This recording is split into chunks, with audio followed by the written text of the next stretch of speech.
आज हम बात करेंगे भगवान कृष्ण द्वारा कहे गए 7 अनमोल वचन पर, जो कि हमारे जीवन को बदल सकते हैं।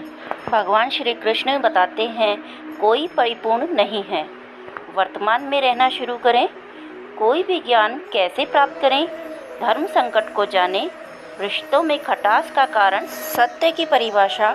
टॉपर कैसे बने।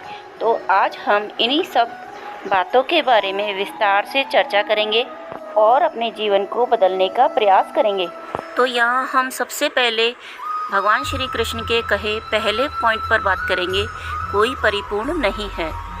तो भगवान श्री कृष्ण कहते हैं, जगत में प्रत्येक व्यक्ति में किसी न किसी प्रकार की निर्बलता अवश्य होती है।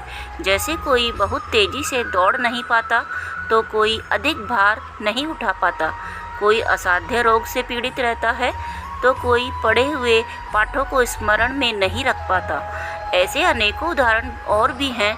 क्या आप ऐसे व्यक्ति को जानते हैं जिसे सब कुछ प्राप्त हो और हम जीवन की उस एक निर्बलता को जीवन का केंद्र मानकर जीते हैं, जिस कारणवश सदा हृदय में दुख और असंतोष रहता है। निर्बलता मनुष्य को जन्म से अथवा संजोग से प्राप्त होती है, किंतु उस निर्बलता को मनुष्य का मन अपनी मर्यादा बना लेता है।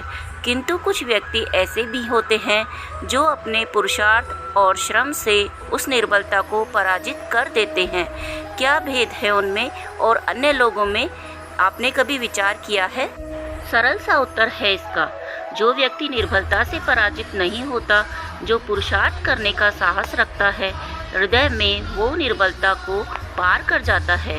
अर्थात निर्बलता अवश्य ईश्वर देता है, किंतु मर्यादा मनुष्य का मन ही निर्मित करता है। स्वयं विचार कीजिए। दूसरा अनमोल वचन जो श्री कृष्ण कहते हैं, वर्तमान में रहना शुरू करें। भविष्य का दूसरा नाम है संघर्ष। हृदय में आज इच्छा होती है, तो यदि पूर्ण नहीं हो पाती तो हृदय भविष्य की योजना बनाता है। भविष्य में इच्छा पूर्ण होगी ऐसी कल्पना करता है, किंतु जीवन न तो भविष्य में है और न अतीत में।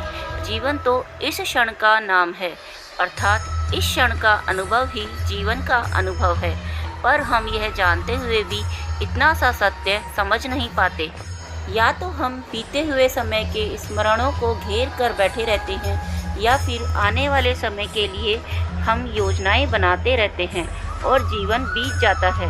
एक सत्य यदि हम हृदय में उतार लें कि ना हम भविष्य देख सकते हैं और ना ही भविष्य निर्मित कर सकते हैं, हम तो केवल धैर्य और साहस के साथ भविष्य को आलिंगन दे सकते हैं, स्वागत कर सकते हैं भविष्य का। तो क्या जीवन का हर पल जीवन से नहीं भर जाएगा? जरा विचार कीजिए। हम खुद ही अपनी समस्याओं को लेकर बैठे रहते हैं और हर समय दुखी रहते हैं और उसी दुख में जीवन को निकाल देते हैं, जबकि भगवान ने जीवन को बहुत रंगीन बनाया है, लेकिन हम उसका पूरा आनंद नहीं ले पाते।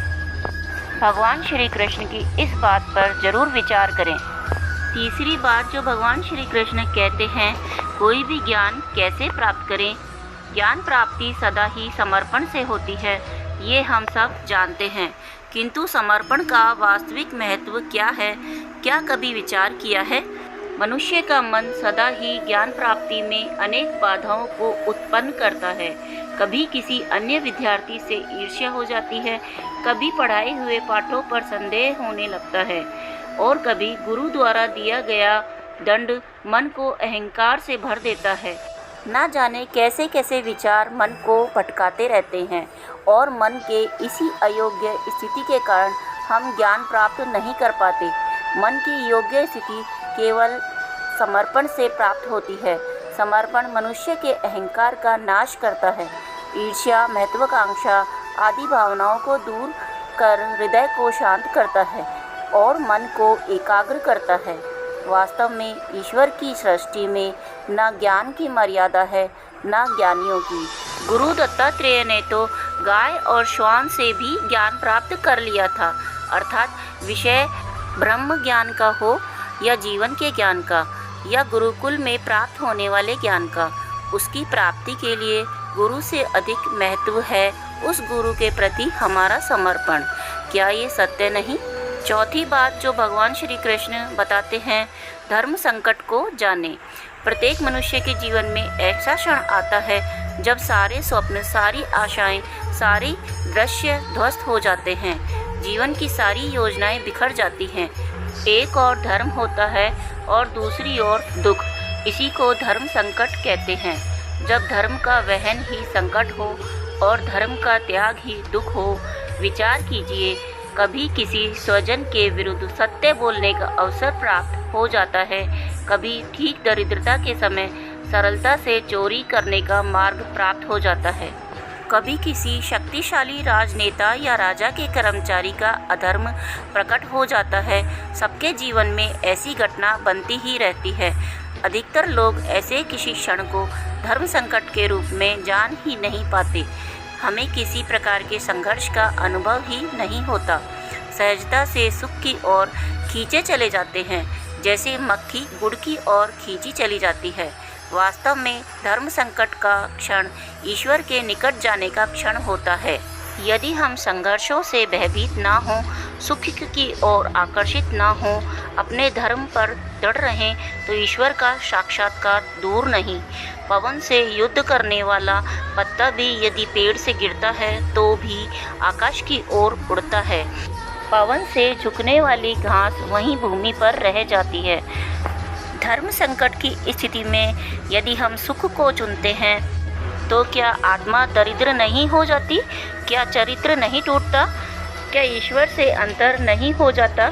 स्वयं विचार कीजिए। पांचवी बात जो भगवान श्री कृष्ण ने बताई है, रिश्तों में खटास का कारण। दो व्यक्ति जब निकट आते हैं तो एक दूसरे के लिए सीमाएं और मर्यादाएं निर्मित करने का प्रयत्न अवश्य करते हैं। हम यदि सारे संबंधों पर विचार करेंगे तो देखेंगे इन सारे संबंधों का आधार यही सीमाएं हैं जो हम दूसरे के लिए निर्मित करते हैं।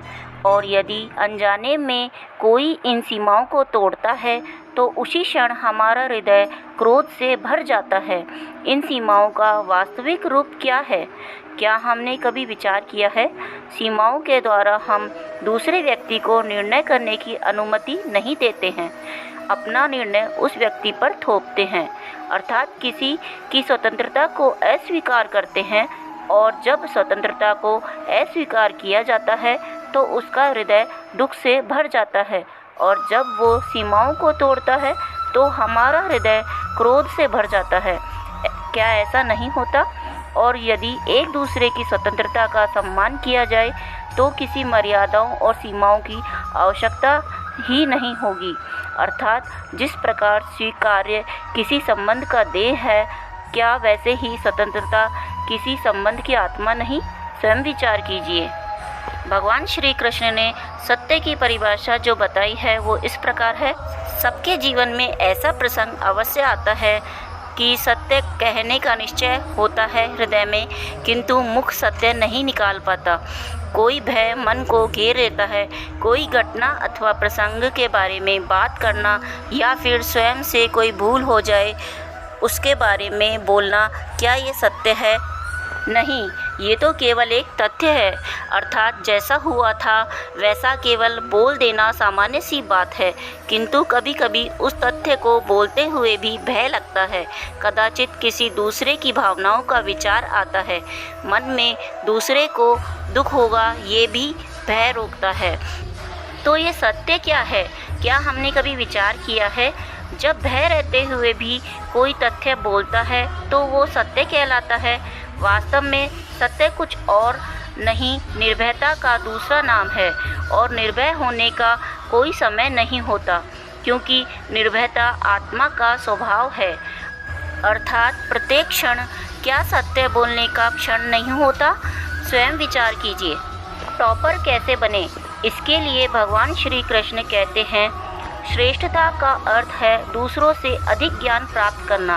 अर्थात मूल्य इस बात का नहीं कि स्वयं कितना ज्ञान प्राप्त किया, मूल्य इस बात का है कि प्राप्त किया हुआ ज्ञान अन्य लोगों से कितना अधिक है। अर्थात श्रेष्ठता की इच्छा ज्ञान प्राप्ति को भी एक स्पर्धा बना देती है, और इस स्पर्धा में विजय अंतिम कब होती है? कुछ समय के लिए तो श्रेष्ठ बनना जा सकता है, किंतु सदा के लिए कोई श्रेष्ठ नहीं रह पाता। फिर वही असंतोष, पीड़ा और संघर्ष जन्म लेता है। किंतु श्रेष्ठ बनने के बदले यदि हम उत्तम बनने का प्रयास करें तो क्या होगा? उत्तम का अर्थ होता है कि जितना प्राप्त करने योग्य है वो सब प्राप्त करना, किसी से अधिक पाने की इच्छा से नहीं, मात्र आत्मा की तृप्ति हेतु कुछ प्राप्त करना। उत्तम के मार्ग पर किसी अन्य से स्पर्धा नहीं होती, स्वयं अपने आप से स्पर्धा होती है। अर्थात उत्तम बनने का प्रयास करने वाले को देर सवेर सारा ज्ञान प्राप्त हो जाता है। बिना प्रयत्न के ही वो श्रेष्ठ बन जाता है।